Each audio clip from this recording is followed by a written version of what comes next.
evening, ladies and gentlemen, and all you viewers out there. Welcome to another episode of Generation Shock. Cause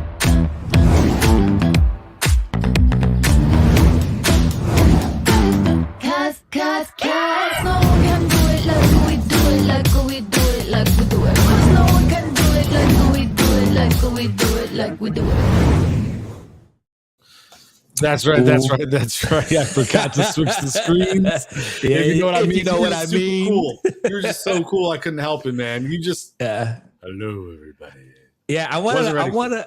What? No, I actually was ready for it. But I wasn't ready for it. Oh, I wasn't gonna do Nelly's touch on it. I was just gonna do my mellow down. I'm having coffee, and then I was like, you know what? Let me add a little bit of both. I was kind of expecting this one. I was like, he might get me again. I'm still drinking coffee. Mind you, it's 10 o'clock at night. 10 o'clock at night, bro. This guy. Dude, you're not going to go to sleep forever.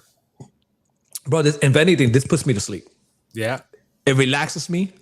And it just I can knock out like nothing. Crazy. I brush my teeth and then just knock out. Hey, you know what? Since we're going to talk about knockout, let's go ahead and hop into a Monster Week of Sports. Gotta climb to the top, but we're never gonna stop. When I'm low, yeah, we going high. Because how about them Boston Bruins getting knocked out the playoffs, baby? Hey, I knew you were gonna bring that up. Listen, it's not even that. This is the team that won 65 regular season games. They had the most single season wins in NHL history. This is the team of destiny. This is the team that everybody said was going to finally bring the championship back to Boston. And they get bounced in the first round by the Florida motherfucking Panthers. Isn't that crazy? Oh, my God. And it happened on game 1 of the Celtics, too. Oh, but they got their ass whooped. No, they got back in one. They got beaten. Yeah, they got beaten. But they did come back and blow them out. They got beaten. The next day, we whooped some ass. Yeah. But here's my thing on that. Right? Like I only watch obviously the basketball. I'm not like I used to when I was a teenager. I was like watching it every day because of the Jordan era, right? I was like when Jordan was playing, it was on every channel, right? Whenever he played, it doesn't matter. That's how popular it was, or he was. And I'm watching this game 2. And we're kicking butt and everything. But before we started kicking butt, I'm like, why are we still shooting 3-pointers? I'm like, why? We have centers shooting 3-pointers, power forwards, point guards. I get the point guards, but I still don't get it. Whatever happened to the high percentage shot? But I was having a conversation with somebody at work, and they told me, do you know besides the actual layup, what's the highest percentage shot? I'm like, a dunk? He's like, no. Yeah, that is. But what's the other one? He's like, the corner 3-pointer. I'm like, really? That's the highest percentage shot? Yeah, probably for a guard. It's not going to be for a center. Why are centers shooting 3-pointers? What center? Low Embiid? No Embiid? I can't pronounce it.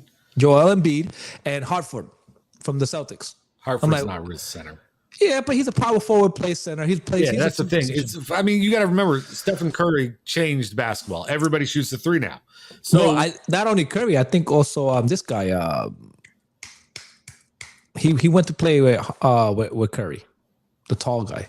Grant, yeah. Durant didn't do anything. He didn't change anything. Stephen Curry changed because he can shoot. No, because he can shoot. It doesn't matter. He can shoot. He didn't do the way. Steph Curry revolutionized the game in the way it's played. He changed how people play the game.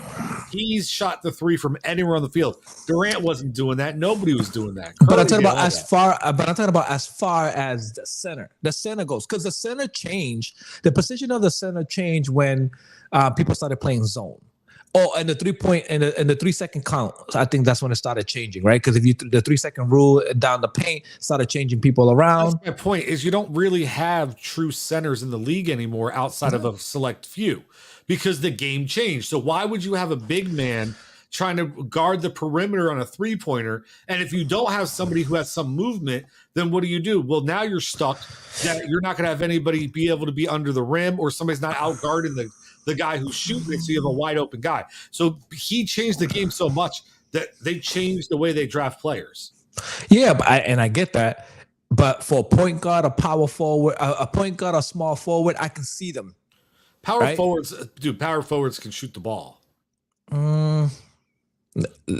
me That's a why, like you said, the centers were the ones who traditionally couldn't. yeah, but then you have guys that can shoot, that are shooting, and I'm like, what? Like it was and the reason I started saying this because in the third quarter it was a close game. It was really close. More towards the end is when they started the separation started. But 3-point after 3-point. Well, mind you, both teams were missing. But I'm like, why? Whatever happened to the high percentage shot, the layups, the perimeter shots? I'm like, what happened to that? This is probably why. Then I started like sounding like an old person. I'm like, this is why I don't watch this shit. This is Like, the new way the game's played. yeah, bro. They don't. yeah. People aren't driving to the hoop. Well, you have Harden. Well, John Morant does, and there's some people out there, but and the kid from Philly that's big, that he was killing it. In first game he killed it. Oh shit. James Harden. No, the other one, the point guard. Maurice, I think that's his name. I don't know. He was just fast with the dreads, small dreads, and running back and forth. Well, he was like driving in like crazy. Left hand, right hand, he was just killing it. That's why they won the first game. No, I get you. Like, hey, it could happen, but you know. Yeah. Again, I believe stick to the high percentage shots. I think you need to tell. You're just trying to tell everybody to get off your lawn, but that's. What else is going on? I think that's about it. The draft happened. You watch it? Yeah. The only thing I watch is read some stuff on it, which the new I think it was the corner that we got. Yeah, you got a corner. The Colombian guy that he's supposed to be good. You guys also stole a tackle. No, you traded. Okay, because I love when it comes to the Patriots how you throw in words like stole. Oh, well, because it's supposed to go to the Jets, but you guys did something with the Steelers to fuck them. It was hilarious. Yeah, it was a good time though. Draft was good, everything like that. So what is it? What is it about the draft? What is it? What is it about the draft that you love? Because you watch it avidly every year. I like seeing the trades. I like seeing who goes where. So like players are traded, picks are traded. You know, you get these young up and comers. I think a lot of it has to do too with fantasy football. Staying on top of, okay, like there was a running back was drafted, for instance, number 8 to Atlanta, and then you had a running back who went to Detroit at like number 13 or 17, I forget what it was, right? So now that forced them for the Lions to trade their running back, and they ended up trading him to the Eagles, which is DeAndre Swift. So now it's like, okay, well, that was a guy that you could target, you know, in fantasy football, but now he's going to the Eagles. Does that make him a higher value target, a lower value target? Now do you go after this rookie maybe and take a flyer on him because he should start? Like, there's a lot of things going on that it's intriguing to watch and see what happens. And just, you know, I enjoy football. I enjoy the commentary. I enjoy learning about the players. Because I don't know about a lot of these guys. I've heard of some of them, but I don't watch college football like that. So that's what I figured. Some information about them to build towards the upcoming year. Yeah, but that's what I figured, right? If you watch college sports, then you would watch the draft, right? Because you would hoping you got this person or that person, or you're hoping you get somebody good. Mine's by a position based. Like I was wanting the Giants to draft a receiver. We did, right? We got a kid out of Tennessee who's supposed to be really good. Like we drafted a couple other positions of need, center, defensive back. So it's like you want, for me, I don't care about an individual because you don't necessarily know where people are going to be drafted. For instance, Will Levis was supposed to be like a high draft pick because he's a quarterback. He didn't go till second day, right? And then everybody said CJ Stroud wasn't going to get drafted, wasn't going to be the second quarterback off the draft board. He got drafted number 2 overall to the Texans, right? So it's like there's a lot of stuff going on, a lot of moving parts with that. So I just, you know, I enjoy watching. There was supposed to be a quarterback that was supposed to go in the first round, and he ended up going in the second round. That's exactly what I just said. Jesus Christ. I know, but I'm just saying, like, isn't that crazy? Like, what was he that good in college that he was supposed to go in the first round? He was good enough that enough teams needed a quarterback, people thought. Okay. So, and then it ended up that they made other choices. He wasn't good enough. I don't know. So this shit's crazy. Who picked him up? Tennessee did in the second round. Interesting. Yeah. That's scary for him. Why? Because think about it. If he's the speculation is he's gonna go in the first round. He's a high, percentage person that's gonna get drafted, possibly the first 20, right? And then all of a sudden he goes over to the next round. That's crazy. That's okay. This happened a few times. Yeah, that demoralizes you. I'm like, holy shit, what the fuck? But Aaron Rodgers was supposed to be the number 1 overall pick, and he got drafted like 28. Yeah, and we could always go back to greatness too. We could talk about the GOAT. Nah, I don't know anybody else that good. Oh, okay. Anyway, all right. Let's talk a little bit Star Wars. All right, let's move out of sports. Go back. Yeah, you know what would be cool if you would have had a nice intro. Yeah, well, I didn't plan on this until 5 minutes before the show. So, I mean, it's not like neither of us knew what today was until it was showtime. So no, I didn't know what today was until I got to work. I'm like, oh, that's right, today, because today's Gaston's birthday. He actually turns 30. He turns 30 today. So happy birthday to Gaston. Happy birthday. You should have got him on here. Yeah. No, he's watching a movie. He went to see a movie for Guardians of the Galaxy. Yeah, he went to see that. Yeah. I was going to do that, but I was here instead. Yeah. Well, we appreciate you being here. It's devotion. Yeah. So favorite Star Wars movie? Movie of all time? Yep. Ooh. Okay. I actually like Revenge. No. Yeah. Actually, The Empire Strikes Back. Empire Strikes Back. What do you like about why is that your favorite? One, the revelation, right? Of Darth Vader being Luke's father. Right? That was like, holy shit. Right? And the actual Luke, the hero winning, right? This is me, Luke being the guy that after all the training, he's finally fighting, he's making his way through it. He actually gets to fight his father, which he finds out is his father. That's what I like about it. The original threes is one of my favorite movies. I would watch them over and over. So that's one of my favorite. All right, what's your least favorite? Oh, I don't have a least favorite. Everybody has a least favorite something. I enjoy all the Star Wars movies. I'm not one of those guys that nitpick it, right? They'd be like, oh, no, the story this and the story. And I'm like, nah. Actually, you know what? I do have a least favorite. You're right. I do. Episode 1. Because they almost ruined Star Wars for me. Let's just say that. When they started talking about the midichlorian levels, I'm like, what? I'm like, what was that? So my worst, I'd have to say, is either episode 1 or it is Solo. Like neither of those are really very good. Yeah, I wasn't a big fan of Solo. I think partially because like they brought in a story and they never came back to it. Meaning, like the chick that he was in love with, and she's in this like criminal organization now, and then like that whole thing, like where did that didn't go anywhere, right? So it's like. Because we know the story. What's the story? So Han Solo and Princess Leia. No, I'm not talking about the hero. I'm talking about the villains.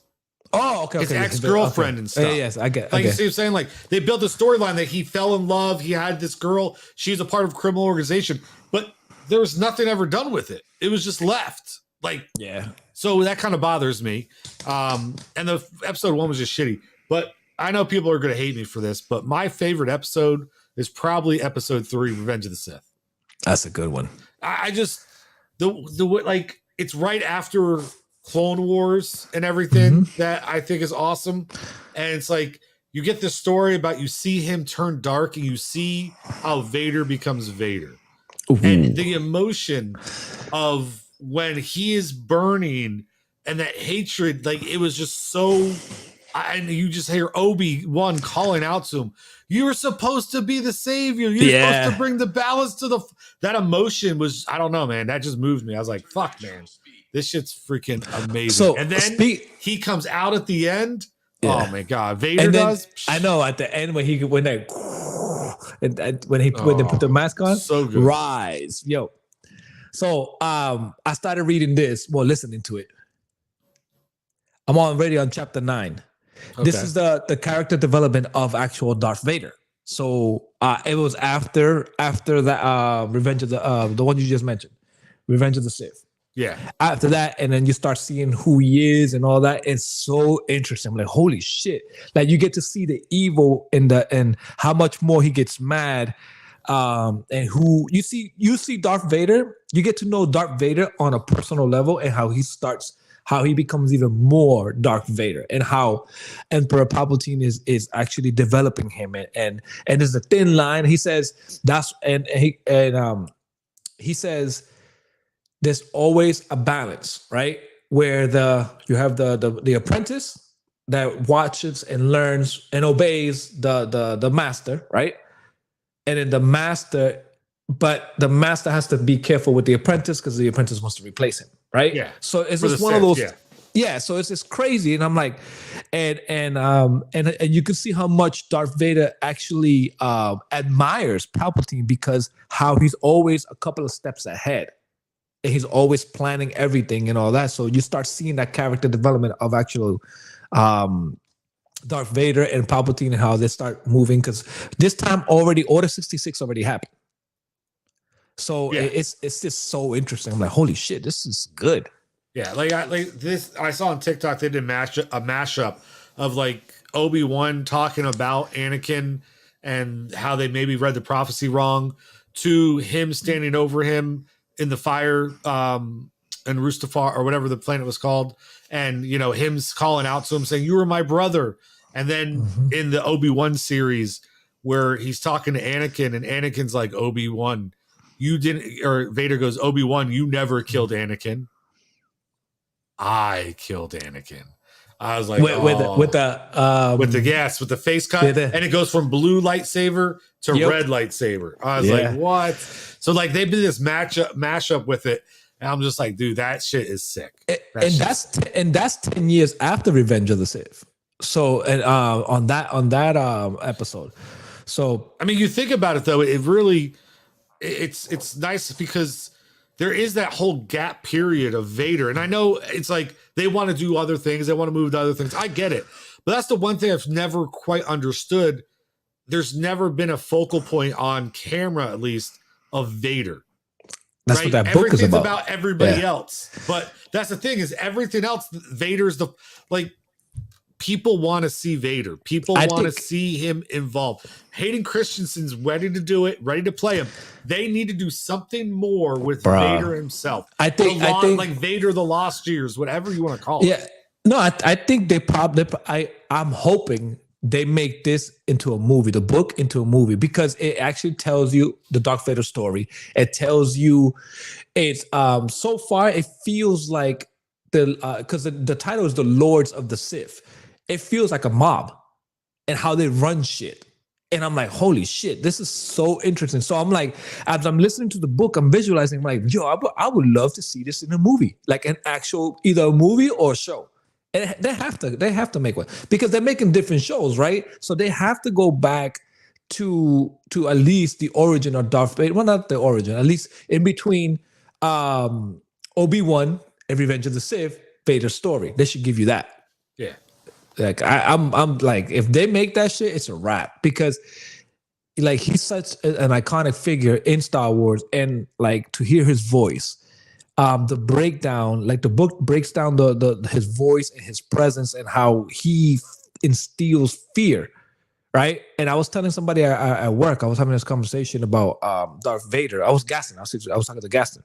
I'm like, I even played the Darth Vader game on the VR, right? On the Oculus.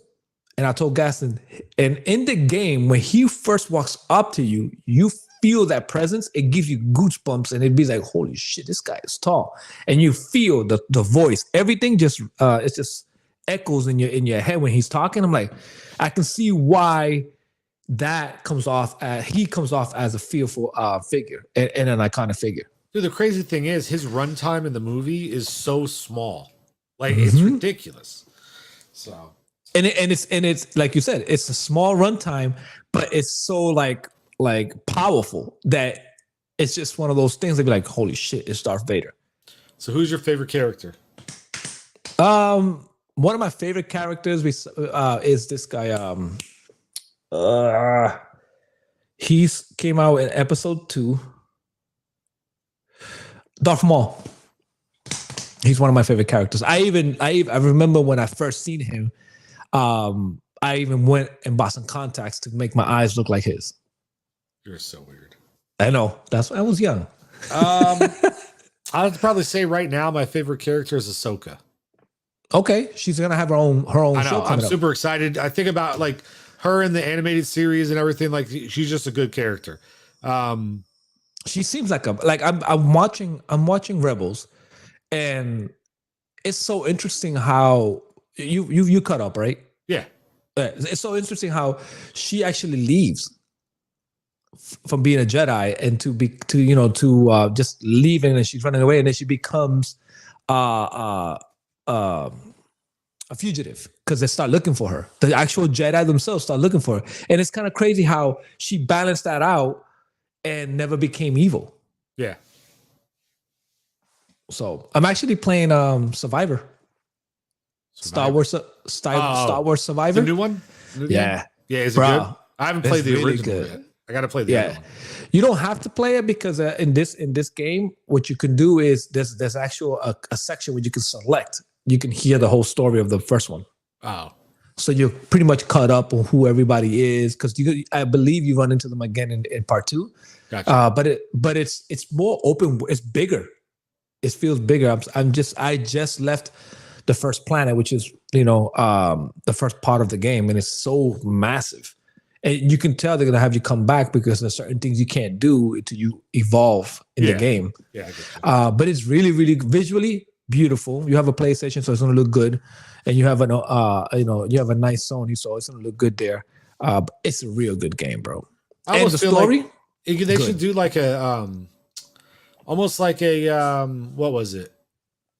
Oh man, what was that game that you played that was open world? You went from planet to planet, did different things. No Man's Sky? Destiny. Oh, Destiny. Okay. Yeah, like they should try to make it like a Destiny where you could have groups is. of people and stuff. Oh no! In this one, because it's a story based, like solo, you do go from planet to planet in this game, just like you did in the first one, right? And each planet you have your own little adventure. Well, you have to. There's reasons why you have to go there and all that. Yeah, but like in Destiny, you got to like it was open world and stuff, but you went and completed missions and did different things. Like it'd be cool to be able to group up with a few other Jedi, go out. Like you still have your individual story modes you can do, but you can also go and play with people and complete missions. But you have that with the Star Wars Republic. It's shit. I can't even think of the name. The clone games where it's open world and you get to play. I'll get it right. Yeah, it's open world though. Yeah, I'm not up on that stuff. No, no, not video games really. Yeah. But it's really good. So okay, so who's you said Oshaka, right? Oshaka. Ahsoka. I keep thinking Oshaka. Yeah, I don't know why. Why her? Just like because she's involved in a lot of different things, man. She has her connection with Vader, and she was trained by Vader, which makes her a badass right there in her own right. I mean, not Vader himself, but Anakin, either way. So she's a badass that way. She has I like how she splits her sabers up and everything like that. And then I think I like because she's involved in the Rebels and with like Thrawn and that whole thing that's about to come to and everything. And she's just a badass. I mean, she's out, she's doing her own thing. She learned from the best and now she's just expanding on it. And I think she's just like, just a ridiculous character. And the Jedi's made her a fugitive, and then just watch it because I haven't finished watching Rebels. So should I watch Rebels? Well, she's not a fugitive the whole time. No, I know that. That's what I'm saying. So, do you think that I should watch Rebels before this show comes up? Yeah, absolutely. If you don't, you could be lost. Really? Yeah. Like I know. Have you seen the trailer? Yeah, I've seen some of it. But the thing is, like, you don't understand who, like. You're not going to understand everything about Thrawn and that whole thing yet. Like you won't get why she's after him and you don't know who's with him and like all the other shit that is all the backstories. Because if they do it anything like they did with Mandalorian didn't tell you anything that happened in other shows. So you just tuned in. If you don't fucking follow it, you're lost, right? Like if Yeah. you're not going to watch it, like did you watch her in Clone Wars? I watched Clones all the way up to the end. Okay, so you saw so you The know ending? she wasn't a fugitive then. No, and then in Rebels it continues. Yeah. So when she No, left, she wasn't a fugitive. She didn't become. She's a fugitive because she's a Jedi because the Empire won, not from Yeah. when she was accused. Of, Okay. so, but it's not that at that point in Rebels, it's not the Jedi who are after her. It's the Empire okay. Okay. because that's after Order 66. Mm-hmm. Yeah, because they stopped following her, and then Yeah, when the Jedi were chasing her down was before Order 66. Yeah. That's when they came and captured her and arrested her, and then that's why she left. Yeah, but she's a badass character. Yeah. What do you think of the actress playing her? I love Rosario Dawson. She's awesome. I think she's great. Yeah, she did make an appearance, right, in Mandalorian season 2. Yeah. I think it was. That's what I said. I saw her. I think it looks great. She's going to be great. She's a badass in her own right, and I think it'll be awesome. So in the trailer, right, for her show, that you can tell there's an evil woman in it. Who I was trying to figure out who she is, and because is she from Rebels or she is from Attack of the Clones? she might not be from any of it. She could be a new character for all we know. You know what I mean? Like the woman she faced in the first in Mandalorian or whatever it was. For She the was from sword? something else. I just don't remember what, like a book or a novel or something. Okay. So, but there's a lot of material that I don't know about. Did you finish watching Mandalorian this Yeah. season? Yeah. What do you think of Grogu? I'm glad they got rid of the stupid fucking thing machine that he was riding around in because I hated that. Oh, the bounty hunter. Yeah, a 12, whatever 12 or something like that. Yeah. Hated that, but overall, I mean, I get we'll see. I don't know. We'll see what the next one holds. No. That shit was so no. dumb. I just wanted to punch him. Surprised But- you don't have yours out. Yeah, no, he's here. Oh, he's over there too. So funny story. So at first walks in, don't notice it, right? Because remember, she got me this, Yeah. right? After one day I'm doing something and I just leave the door open and make sure the dog doesn't walk in, and she starts looking and she's like, wait a minute, because I have them right next to each other. It's like, did you get a new Baby Yoda? She calls it Baby Yoda. Did you get a new Baby Yoda? I'm like, yeah, you've seen it already. You haven't said anything. Huh? You sneaky, aren't you? I was like, yeah. The only thing that made her a little upset is the fact that it's in the centerpiece and hers is right here, right next to me here. See, that's why you gotta be smart about it. So, Yeah. So what do you think that him being now a Mando, right? Training to be a Mando. Yeah, I mean, we Mandalorian. knew that was coming. It's one of those other things. I know there's a lot. The galaxy is bigger than just Vader and Yeah, the of course. Skywalker families and everything. But it's like, it's difficult sometimes because you build this story that this is the center of the galactic empire. So if you're going to fight battles, this is where everybody who's semi-important should be fighting, right? And I know that's not the case necessarily, but it's like, what the fuck happens to Mando and Grogu and all this shit when all this other shit's going down? So, like, is Grogu? Are they going to do something crazy where Grogu shows up and helps Rey reestablish the Jedi Order? Because he should still be alive, right? Yeah. So like you don't tie, but so Yoda's out there hiding, Grogu's out there somewhere. They don't talk like, I don't know. There's just, or no, wait, actually that's after Yeah. the Empire, but still he'd be around for Rey. Yeah, because remember Yoda dies. Yeah. So But I don't know. It's just some of it. I'm just me- like, I wonder if is it planning on really going somewhere with the bigger story, or is it just like a side thing that isn't really I gonna? I think it's gonna be its own side story because a Mandalorian with Jedi powers, I've never heard of that in any of the stories that, well, at least again, I don't know what the book. Which one? The one that united Mandalore, who had the dark saber. Yeah, but she wasn't a Jedi. Yeah, that's how he got. That's why he made the. No, saber. that's this guy. The guy from Pollos Locos. What's his name? The actor. No, not him. Talking about Who? Tar Vizsla, the dude that was. It's from like 1,000 years ago. He's the one who united the kingdom, because he was a Mandalore who trained as a Jedi and made the Dark Crystal and make the Dark Saber. He bridged the gap. So between both he's the worlds. one who started the tradition of the dark saber, Correct. where you have to earn it. You don't just hand it down. Correct. Oh, that's interesting. Yeah. So you think it's just gonna be like a cycle of Maybe that's what they're trying to do.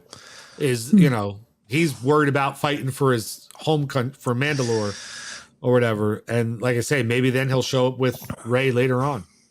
what do you think of the elite well, I can't even pronounce the word. The red suits. Those are badasses. Yeah. I will say they just Mandalorian. They did tie into the bigger story, but through back channels with the cloning and those characters. Like, so some of that, like the whole building of the First Order, like they are doing some shit in the background. Yeah, he said a bit. The character said a great line. He goes, every planet or every race has something to offer. Jedi's have this, Republic has that, and the Mandalorians have this. Why not have a little bit of everything? And that's why that's why he was trying to clone himself. Yeah, and I found that interesting because his armor was badass. Oh yeah, he had the great armor, so he was thinking of building his empire out of that planet. So I found that interesting. What are you looking forward to? Huh? What are you looking forward to on Star Wars? Mm-hmm. Just the Ahsoka show, and then the movie that's supposed to take place and show the beginning of the Jedi. That should be badass, I think. So real quick, I know you we're trying to move on. With this game, because this game is canon. They're bringing back, and Disney just announced a new book, which is, I think it ties into the game. The elite imperial, like the high end rich Jedi's. There's a whole squad, the Imperial something Galactic Empire, something like that, and it's supposed to be like some high human intellect, but also high end society. That's what the game kind of feels like. And you get to see that part of the world, which I find that so interesting. I don't even know what era this takes place in. Yeah, it's I'll find out what the era is. But it takes because I know in part 1 he runs into Darth Vader. Well, so it'd have to be in that time frame. Okay. Yeah. So I know that one of the last bosses, and Vader's just destroying shit, and you actually face him. You don't kill him, but you face him, and you feel his power. So yeah, I just found that interesting, and to me, it was more something like more futuristic. And I'm like, okay, so this is where this is gonna go to, or some higher being from another planet that are in tune with the Force. I'll get you the name some other time.